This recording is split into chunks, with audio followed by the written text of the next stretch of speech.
Vous ne mangerez plus jamais dans un restaurant, après avoir regardé cette vidéo. Partie 3. Les histoires des pieds-pots. Assim, s'il te plaît, je n'aime pas cuisiner, j'ai déjà essayé, ça m'énerve. Et puis les restaurants existent pour une raison. Assim hocha lentement la tête.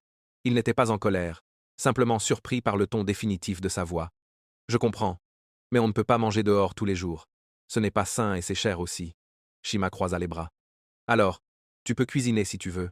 Moi je me contente des plats à emporter. Assim s'adossa et soupira doucement.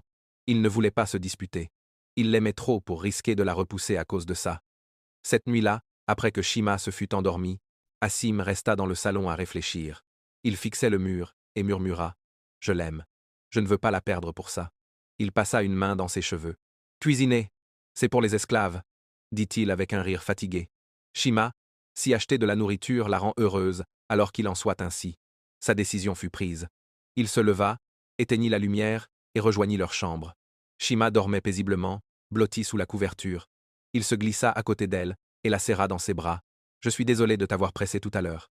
Je ne te demanderai plus jamais. Je te donnerai toujours de l'argent pour la nourriture. Tu n'as pas besoin de cuisiner. Shima se tourna vers lui, souriant à moitié dans son sommeil. Merci mon amour, dit-elle, avant de l'embrasser doucement. Les années passèrent. Ils se marièrent lors d'une petite cérémonie remplie de rires et d'amis. Peu après, ils furent bénis d'une fille, Alice. Dès le premier anniversaire de Alice, les repas de la famille venaient toujours des restaurants.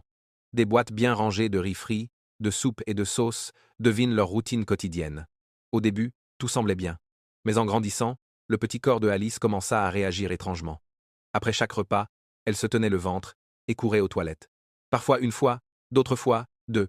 Shima soupirait de frustration à chaque fois. Tu ne peux pas juste manger normalement pour une fois, le grand-elle. Maman, j'ai mal au ventre, pleurait Alice. Toujours des excuses sans port à Shima un soir. Tu crois que les toilettes c'est ta chambre? Assim, qui observait en silence, intervint. Shima arrête de crier. C'est une enfant. Peut être que c'est la nourriture. La nourriture? Qu'est-ce qu'elle a la nourriture? Elle vient d'un bon restaurant. Assim secoue doucement la tête. Pourquoi ne pas lui cuisiner toi-même quelque chose? Peut être que son estomac s'y adaptera mieux. Shima se détourna. Je n'ai pas le temps pour ces bêtises. Et la discussion s'arrêta là. Mais les mots de Assim restèrent quelque part en elle, enfouis sous sa fierté et ses excuses. Puis vint ce jour fatidique, celui où Shima et Alice quittèrent cet endroit, et tout changea en elle. En rentrant, l'air dans la voiture semblait lourd. Alice doucement à l'arrière, serrant son jouet entre ses mains. L'innocence sur son visage serra douloureusement la poitrine de Shima. Ses pensées tourbillonnaient. Tu as échoué comme mère. Tu lui as donné ce poison. Tu as vu avec quoi il cuisine, ce qu'il cache, et tu l'as donné à ton enfant. La voix ne cessait pas. Elle résonnait de plus en plus fort à chaque minute. À un coin de rue tranquille, Shima s'arrêta. Elle prit dans son sac un petit carnet où elle notait des choses. Ses mains tremblaient tandis qu'elle écrivait liste de courses. Ça s'arrête aujourd'hui, murmura-t-elle. En rentrant, Assim gardait un match de football dans le salon. Alice entra en bâillant. Occupe-toi d'elle pour moi, s'il te plaît, dit Shima rapidement. Je reviens bientôt. Assim leva les yeux. Où vas-tu? Juste quelque part, je reviens. Sans attendre sa réponse, elle attrapa son sac et sortit. Le marché était bruyant, coloré, vivant d'odeurs d'épicèpes. Shima parcourut les étals avec détermination, posant des questions, comparant les prix. Pour la première fois de sa vie, elle acheta tout ce dont une vraie cuisine avait besoin. Tomates, piments, viande, poissons et même des cuillères doseuses. Quand elle rentra, sa voiture était pleine de sacs. Assim l'aida à tout porteur à l'intérieur. Perplexe. C'est quoi tout ça? Demanda-t-il. Shima redressa les épaules et répondit calmement. C'est pour la maison. Je vais commencer à cuisiner dès aujourd'hui. Assim la regarda surpris. Toi cuisiner. Il ne posa pas plus de questions. Quelque chose dans ses yeux lui disait qu'elle avait vu ou ressenti quelque chose de fort. Le lendemain matin, Shima enfila un tablier, attacha ses cheveux et se posta devant la cuisinière comme un soldat face au combat. Sa première tentative du porc de haricots fut un désastre. Les haricots brûlèrent au fond et le goût était amer. Elle essaya ensuite le riz jollof, trop salé. Son mari goûta et sourit gentiment. Au moins, c'est chaud, plaisant-il. Shima fronça les sourcils. C'est un début, dit Assim en enlaçant. Chaque chef commence quelque part.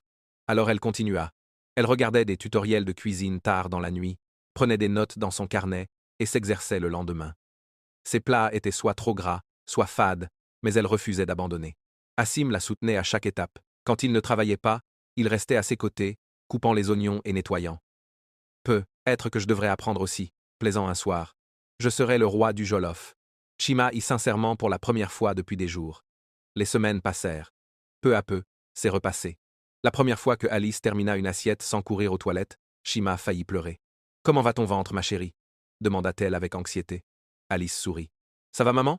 « C'est trop bon. » Asim sourit à sa femme à travers la table. La fierté dans ses yeux disait plus que des mots. Dès ce jour, le dîner devint sacré. La maison se remplit de l'odeur du ragoût, du clissé des cuillères et des rires. Shima réussit enfin son riz jollof fumé accompagné de coleslaw et de poulet grillé, même qui m'admit que c'était le meilleur qu'il ait jamais mangé. Ils en firent une tradition familiale. Chaque dimanche, la maison sentirait la cuisine de Shima, et ils s'assieraient ensemble pour partager histoire et rire. Quand Alice a eu 11 ans, Shima décida qu'il était temps de lui apprendre. « Viens, mon amour, » dit-elle un samedi matin en nouant un petit tablier autour de la taille de sa fille. « Tu es assez grande pour apprendre. » Les yeux de Alice brillèrent. « Vrai, maman ? » Oui, aujourd'hui, on fait du riz. La cuisine résonna de rire. Alice coupait les légumes maladroitement pendant que Shima guidait ses mains. Asim se tenait près de la porte, souriant fièrement aux deux femmes de sa vie. « N'oublie pas de remuer doucement, » dit Shima. « Cuisiner, c'est comme l'amour, il faut de la patience. » Alice gloussa. « Comme quand papa attend ton repas. » Shima éclata de rire. « Exactement. Ce jour-là, le riz fut parfait, chaud, parfumé et rempli d'amour. À partir de ce jour, Alice adora être dans la cuisine avec sa mère. Et Shima, qui autrefois pensait que cuisiner était une punition, le vit désormais comme une joie, un art, l'amour rendu visible. C'est ici que nous arrivons à la fin de l'histoire. Si vous avez apprécié cette histoire et l'avez regardée jusqu'à la fin, s'il vous plaît, ne faites pas de cette vidéo votre dernière visite sur ma chaîne. Abonnez-vous, aimez ma vidéo, laissez vos commentaires dans la section dédiée et partagez mes vidéos avec vos proches. On se retrouve pour la prochaine. Au revoir.